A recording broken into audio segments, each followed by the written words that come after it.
नमस्कार, श्याम आईएएस में एक बार पुनः आपका स्वागत है। श्याम आईएएस की मैगज़ीन जो कि रिलीज़ हो चुकी है श्याम लर्निंग ऐप पर और ये श्याम लर्निंग ऐप पर जाकर के ये मैगज़ीन आप देख सकते हैं। मंथली मैगज़ीन जो कि हम लोगों का मार्केट में भी उपलब्ध है और इस मैगज़ीन की गुणवत्ता क्या है, इस गुणवत्ता को परखने के लिए हम लोग यहाँ पर आपको दे रहे हैं अपने मैगज़ीन का कंटेंट। आप देख कर के आप समझ सकते हैं कि किस लेवल पर हमारी टीम आपके सेवा में समर्पित है। कैसे हम लोग जो है यूपीएससी के उस लेवल को अचीव करने वाले हैं जो यूपीएससी की डिमांड है, जो बदलते समय की डिमांड है कि कैसे हम लोग हिंदी माध्यम में सर्वोत्तम परफॉर्मेंस कर सकें। क्योंकि हिंदी माध्यम की सबसे बड़ी चुनौतियाँ जो हैं, वो सबसे बड़ी चुनौती ये है कि कम शब्दों में सही तरीके से सटीक आंसर कैसे लिखा जाए। और इसी को देखते हुए आइए हम लोग आज भारतीय अर्थव्यवस्था के एक महत्वपूर्ण टॉपिक पर बात करने वाले हैं करंट इशू में, वह है यूरोज़ोन। यूरोज़ोन जो कि यूरोपीय देशों का एक मौद्रिक संगठन एक तरीके से हम कह सकते हैं, क्योंकि जिस तरीके से यूरोपीय यूनियन है, ठीक उसी तरीके से यूरोज़ोन भी काम करता है। तो इसमें जो भी देश सदस्य शामिल होते हैं, वो इस विशेष मुद्रा को स्वीकार करते हैं। तो आइए देखा जाए कि वह विशेष मुद्रा क्या है, इस पर चर्चा करते हैं हम लोग। तो ये मुद्दा चर्चा में क्यों रहा हमारे करंट इशू में, इसको सबसे पहले समझते हैं कि ये आया चर्चा में क्यों। तो बुल्गारिया ने आधिकारिक तौर पर यूरो को अपनी राष्ट्रीय मुद्रा के रूप में अपना लिया है। तो ये मुद्रा चर्चा में क्यों आया यूरोजोन, क्योंकि ये एक यूरोपीय देश बुल्गारिया ने इस यूरोजोन की मुद्रा को स्वीकार कर लिया है। और वो यूरोजोन की मुद्रा क्या है, वो आप जाने कि यूरो उसकी मुद्रा ही है। ठीक, जिससे बुल्गारिया लेव की जगह इसकी मुद्रा बुल्गारिया की क्या थी? बुल्गारिया की मुद्रा लेव है। तो वन लाइनर सवाल आपसे पूछ सकता है, ठीक है? अगर आप स्टेट कमीशन का एग्जाम दे रहे हैं तो बुल्गारिया की मुद्रा आपसे मिलान करने के सवाल आए, ध्यान रखिएगा। यहाँ पे डायरेक्ट वन लाइनर में सवालों में अगर स्टेट कमीशन के देंगे तो मिलान करने वाले सवाल आते हैं, मुद्राओं को मिलान करने का। आप यहाँ से रिवीजन कर सकते हैं, बुल्गारिया की मुद्रा लेव है, ठीक है? जगह ले ली है और ये यूरो जोन का 21वां सदस्य बना। ध्यान रखिएगा कि ये जो कौन सा नंबर का सदस्य बना भाई, 21वां सदस्य बना, 21 नंबर का सदस्य बन गया। इसका मतलब ये है कि अगर आपसे सवाल पूछा जाए कि यूरो जोन में कितने सदस्य देश हैं, तो आपको मालूम होना चाहिए 21 सदस्य देश हो गए हैं। यह कदम 2007 में ईयू में शामिल होने के लगभग 2 दशक बाद यूरोपीय संघ के साथ बुल्गारिया के गहरे आर्थिक और मौद्रिक एकीकरण को दर्शाता है। ठीक, परिवर्तन क्या हुआ? परिवर्तन अवधि जनवरी 2026 में लेव और यूरो दोनों स्वीकार किए जाएंगे और 1 फरवरी 2026 से यूरो एकमात्र कानूनी मुद्रा बन जाएगा। इसका मतलब है देखो, कभी भी मुद्रा का जब विमुद्रीकरण होता है, विमुद्रीकरण मतलब कोई भी नोट बंद करके दूसरे नोट लाया जाए, ठीक, यही विमुद्रीकरण हो। यहाँ भी ये विमुद्रीकरण की ही प्रक्रिया है, बस उसको हम लोग एक नई मुद्रा से कन्वर्ट कर लिया, यानी लेव की जगह पर क्या कर लिया, यूरो को एक्सेप्ट कर लिया। ये बताओ, अगर किसी भी देश की अर्थव्यवस्था में 2016 का नोटबंदी आप लोगों ने देखा, क्या अचानक 500 के नोट कागज हो गए, 1000 के नोट कागज हो गए। अब बताओ, अर्थव्यवस्था में मांग क्या हो गई, तुरंत गिर गई, धड़ाम हो गई। और उसका सबसे बड़ा नुकसान मिडिल क्लास को हुआ था। तो ऐसे इस चीज से बचने के लिए ये क्या करेगा, ये कहा कि 1 महीने का हम पूरा समय लेंगे इसको क्या करने में, एक्सचेंज करने में, जिससे कि यूरो मुद्रा पूरे देश में आसानी से जब उपलब्ध हो जाएगी, तब अपने देश की मुद्रा को बंद कर लिया जाएगा। तो 1 महीने तक दोनों स्वीकार किए जाएँगे और 1 फरवरी 2026 से ये जो है एक्सेप्ट नहीं होगा। निश्चित रूपांतरण जो दर होगी, 1 ले बराबर कितना होगा? तो 1 यूरो मुद्रा, 1 यूरो बराबर होगा 1.95583 बल्गेरियाई लेव। यानी इसका जो मौद्रिक वैल्यू है होगा, वह लगभग 2 लेव के बराबर है 1 यूरो की मुद्रा का। ओके? दोहरी मूल्य निर्धारण नियम उपभोक्ता को स्पष्ट सुनिश्चित करने के लिए अगस्त 2026 तक कीमतें दोनों मुद्राओं में प्रदर्शित की जाएंगी। ध्यान दीजिएगा। अब देखो, ये मुद्रा आपने यूरो मुद्रा को अपना लिया, तो जो उस देश की अर्थव्यवस्था में जितनी भी वस्तुएं सेवाएं जिस कीमत पर बिक रही थी, वो कीमत जो है अभी अगस्त तक क्या सरकार ने कर दिया, यहाँ की बुल्गारिया सरकार ने, उसने कहा कि उन वस्तुओं की जो कीमत है वो देश की मुद्रा लेव में भी लिखी जाएगी और यूरो में भी लिखी जाएगी। लेकिन अगस्त के बाद सिर्फ सिर्फ किस में लिखा जाएगा, यूरो में लिखा जाएगा, लेव हट जाएगा। तो ये एक महत्वपूर्ण हो गया। यूरो जोन क्या है, हालांकि मैंने इस पर चर्चा पहले से ही कर दी आपसे कि यूरो जोन यूरोज़ोन ईयू सदस्य देश शामिल हैं, जिसमें यानी यूरोपीय यूनियन के सदस्य देश शामिल हैं, जिन्होंने यूरो को अपनी आधिकारिक मुद्रा के रूप में अपनाया है। सभी यूरोज़ोन देशों के लिए मौद्रिक नीति यूरोपीय सेंट्रल बैंक, ध्यान रखिएगा, यहाँ पर एक महत्वपूर्ण, ये इसको जो है कौन संचालित करता है? तो इसका नाम है यूरोपीय सेंट्रल बैंक। क्या नाम है मेरे भाई?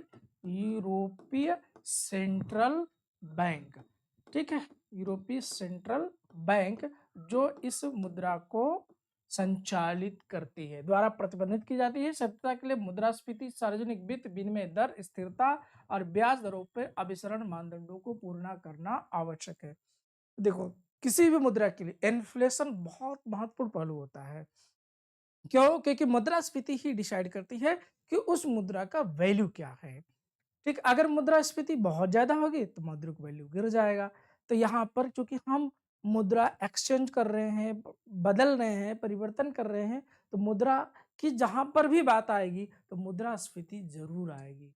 ठीक है? हमारे भारत की चाहे मुद्रा रुपया हो, चाहे यूरो ज़ोन की मुद्रा यूरो हो। मुद्रास्फीति, सार्वजनिक वित्त, विनिमय दर, तो भैया सारा धन का विज्ञान मुद्रा से ही आज चल रहा है। आज हम लोग वस्तु विनिमय प्रणाली के दौर में नहीं है ना। आज हम लोग किसमें हैं? हम लोग उस दौर में जो कि मौद्रिक जनित अर्थव्यवस्था में, तो मुद्रा की बात। maastricht अभिसरण मानदंड, ये क्या है? यूरो अपनाने के लिए एक देश को निम्नलिखित मानदंडों को पूरा करना होगा। अब ये नहीं है कि ऐसे यूरो आपने एक्सेप्ट कर लिया, उसके मानदंड हैं कि क्या-क्या मानदंड आपको एक्सेप्ट करना पड़ेगा। सबसे पहला मानदंड ये है कि मूल्य स्थिरता, सबसे अच्छा प्रदर्शन करने वाले ईयू सदस्यों के बराबर मुद्रास्फीति, ठीक है? ये कहने का मतलब ये है यहाँ पर कि अगर आपका उस यूरो ज़ोन की इकोनॉमी में बेहतरीन प्रदर्शन होगा, तो जो आपकी मुद्रा का वैल्यू था, वो मुद्रा यूरो मुद्रा के बराबर, ठीक है, हो सकती है। लेकिन इसके लिए आपको बेहतर परफॉर्मेंस करने पर प्रयास करना होगा। राजकोषीय अनुशासन, ठीक है? जैसे राजकोषीय अनुशासन क्या होगा? बजट घाटा का नहीं होगा। जीडीपी का 3% से ज़्यादा बजट घाटा आप नहीं रख सकते, अगर आप यूरो ज़ोन की मुद्रा एक्सेप्ट करते हैं। सरकारी ऋण जीडीपी का 60% से ज़्यादा आप नहीं ले सकते, अगर आप यूरो ज़ोन की मुद्रा एक्सेप्ट करते हैं। जैसे भारत का अगर हम लोग एक घाटे का बजट आप देख रहे हैं ना, कि 24% हम लोग जो है ले रहे हैं उधारी, ठीक है? 24% अपने ब्याज का उधारी ले रहे हैं। 2026 जो आपका 26-27 का बजट जो आया है, इन्हीं ₹100 का ₹24 हम लोग उधार ले रहे हैं। तो ये हमारे घाटे का बजट है, इसको घाटे की भरपाई करेंगे। आरबीआई से लेंगे, विदेशों से लेंगे, आईएमएफ से लेंगे, वर्ल्ड बैंक से लेंगे, विभिन्न देशों से लेंगे, कहाँ-कहाँ से जुटाएँगे इस 24 पे, और जा कहाँ रहा है? ब्याज अदायगी में। तो अगर यूरो ज़ोन का मेंबर बनना रहेगा तब क्या करना पड़ेगा? अब भैया 3% से ज़्यादा आप घाटे का बजट प्रस्तुत नहीं कर सकते हो। तो यहाँ पर ये कंडीशन है। जबकि भारत इसके लिए स्वतंत्र है, क्योंकि हम अपने हिसाब से करते हैं। और जो सरकारी ऋण है, वो अपने जीडीपी का 60% से ज़्यादा भी नहीं कर सकते हैं। और जीडीपी, बजट घाटा, ठीक? ये सारी चीज़ें हो गई। फिर दूसरा कहा है विनिमय दर स्थिरता, कम से कम 2 वर्षों के लिए विनिमय दर तंत्र में भागीदारी करनी होगी और दीर्घकालिक ब्याज दरें स्थिर यूरो ज़ोन देशों के समान होंगी। तो ये जितने भी यूरो ज़ोन के देश हैं, जो भी सुविधाएँ मिल रही हैं, वो सारी सुविधाएँ इस देश को भी मिलेगी, लेकिन उसको लगातार अपनी भागीदारी बनाए रखनी होगी। किसमें? विनिमय एक्सचेंज को लेकर के, जो वहाँ का यूरो ज़ोन का तंत्र बना है, उस सिस्टम को फ़ॉलो करना पड़ेगा, ठीक? फिर उसके बाद ऐतिहासिक संदर्भ इसका क्या रहा है, इस पर हम लोग थोड़ा-सा नज़र रख लें। ऐतिहासिक संदर्भ की बात करें तो बुल्गारिया 2007 में ईयू में शामिल हुआ। यूरो को ईयू में शामिल होने के लिए 19 साल बाद अपनाया गया, जो दीर्घकालिक आर्थिक सुधारों और नीति संरेखण को दर्शाता है। तो ये 2007 में जो है शामिल हुआ था यूरोपीय यूनियन में, लेकिन यूरो ज़ोन की मुद्रा को अपनाने में उसको 19 वर्ष लग गए। कितने साल लगे? 19 साल लग गए। फिर संक्रमण के उपाय किए, समानांतर प्रचलन, जनवरी 2026 में लेव और यूरो दोनों स्वीकार किए जाएँगे। मुफ्त विनिमय, नागरिक बिना किसी शुल्क के बैंकों से ले होकर यूरो ज़ोन में बदल सकेंगे। ये आसानी से सुविधा दी गई है। और उपभोक्ता संरक्षण की बात की गई कि अनुचित मूल्य वृद्धि को रोकने के लिए दोहरी मूल्य निर्धारित की निगरानी की। अर्थात ये नहीं है कि पता चला कि आप लेव मुद्रा में खरीदारी कर रहे थे और यूरो मुद्रा आई तो ₹100 का सामान ₹200 में बेच देंगे। उसका वैल्यू उतना ही रखा जाएगा, भले यूरो मुद्रा में खरीदें चाहे लेव मुद्रा में खरीदें। इस बात का विशेष तौर पे ध्यान रखा जाएगा। इस तरह की कंटेंट को अपने यूपीएससी लेवल पर बेहतर बनाने के लिए श्याम आईएएस मैगजीन को एक बार जरूर देखना ना भूलिएगा। जरूर देखिए कहाँ पर जाकर के, श्याम लर्निंग ऐप पर जाकर के, जहाँ पर आपको एक रियायत दर पर उपलब्ध है ये मैगजीन। वहाँ पर जाकर के देखिए, और अगर मार्केट में इसको अगर आपको हार्ड कॉपी चाहिए तो वो भी कर सकते हैं, आप ऑर्डर भी कर सकते हैं, ये भी सुविधा उपलब्ध रहेगी। अगर आप इस मैगजीन को ऑर्डर करेंगे तो ये हमारे एप्लीकेशन पर अगर हार्ड कॉपी चाहिए तो उसका भी विकल्प मौजूद है, वो हार्ड कॉपी का विकल्प मौजूद रहेगा। अगर आप ऑर्डर लगाएंगे तो ऑन कैश ऑन आपका डिलीवरी कर दी जाएगी। जैसे यहाँ पे पेमेंट करोगे, ऑर्डर आएगा, तुरंत हम आपके एड्रेस पर डिलीवरी कोचिंग के माध्यम से आपके पहुंच जाएगी। तो इस तरह के सेवा का बेहतरीन लाभ लेने के लिए और आईएएस का आपका फाउंडेशन कोर्स, आईएएस टारगेट 2026 का कोर्स, यूपी पीसीएस का जो है फाउंडेशन कोर्स, यूपी पीसीएस का टारगेट बैच 2026 का, ये सभी कोर्स हमारे यहाँ बेहतरीन तरीके से चल रहे हैं। हमारी टीम बहुत ही आपकी तन्मयता के साथ आपके साथ काम कर रही है, उसका लाभ उठाइए और अपने सिलेक्शन को सुनिश्चित करिए। फिर मिलेंगे। जय हिंद। धन्यवाद।